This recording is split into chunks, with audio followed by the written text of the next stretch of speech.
She'll be in town when we get back to Chicago. Feeling good about her. We like her ability to be aggressive defensively, but also her ability to command an offense offensively. And so, maybe that allow us to get Rachel off the ball a little bit more and get her more in her natural element. But it's going to be good to have another ball handler that can handle pressure. And so we're excited.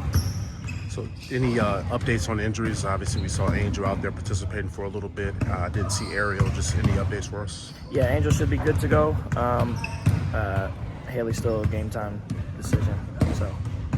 And then in the game, you guys did a really good job there in that third quarter, getting the deficit down to 2 points. What did you see there just that you think that could kind of carry over into this matchup? I just thought we kept fighting. We kept battling. We were able to sustain the runs that they went on.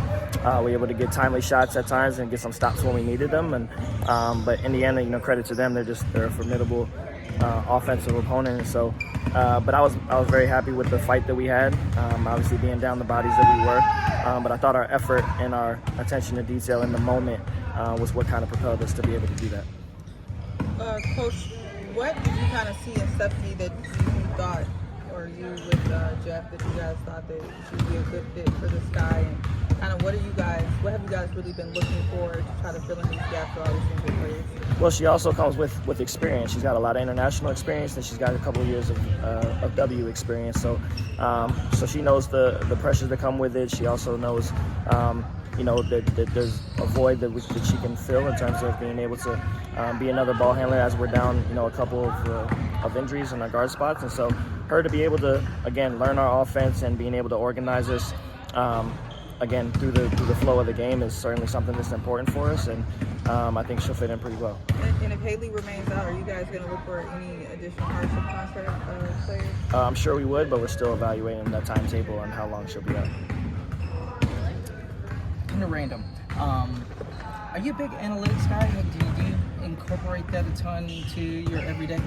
We do. I'm bigger on analytics that's easily communicated and transferable to the players. Things that that they're able to digest and kind of correlate directly into what's winning and what's losing games. And so sometimes it's into the advanced analytics, and sometimes it's more on the surface level. But to answer your question, yes.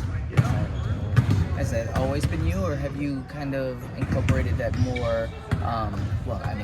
Obviously this is first year, but right. Just like, as a coach, though, still. Yeah, different coaches that I work for utilize analytics in different ways. You can kind of always finesse the numbers to tell whatever story that you want to tell.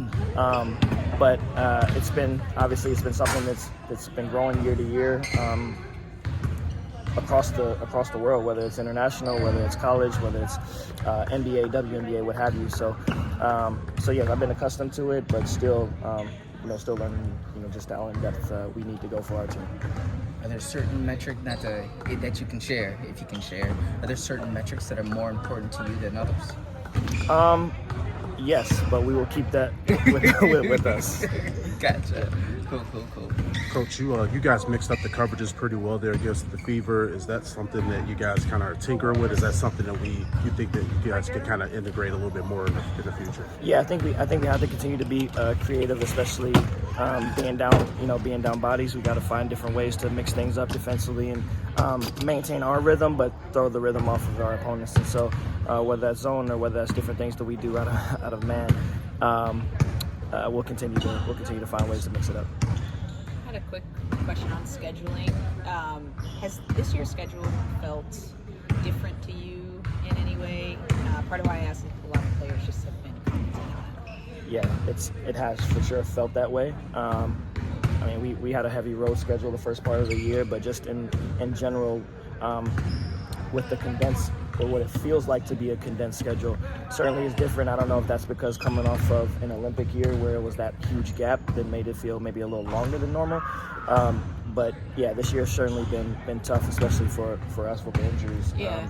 But every team has had to deal with it in some way. So it's been rough, and we've all had to adjust. Yeah. Do you sometimes feel like you just lacked enough practice days?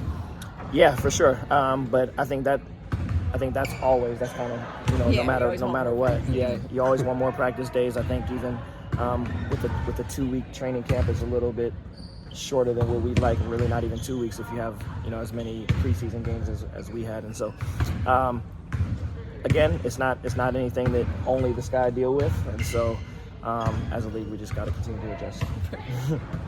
How did you and the staff feel about the way that your team responded? I mean, obviously you had some things to say in the last post game, and then obviously Rachel came out and said some things about the play. What did you just think with that? Yeah, we went into that game wanting to fight, and we came out, I thought, with that continued mindset that we did a good job with that. We obviously were disappointed with the outcome of the game. We never want to lose sight of that, but at the same time, it starts and ends with competition and the willingness to compete and the ability to compete. And so no matter how many we have dressed out, like we want to put forth the necessary effort and toughness that's needed, both mentally and physically. And I thought we did that against Indiana, and we're looking to do that again tonight against Washington.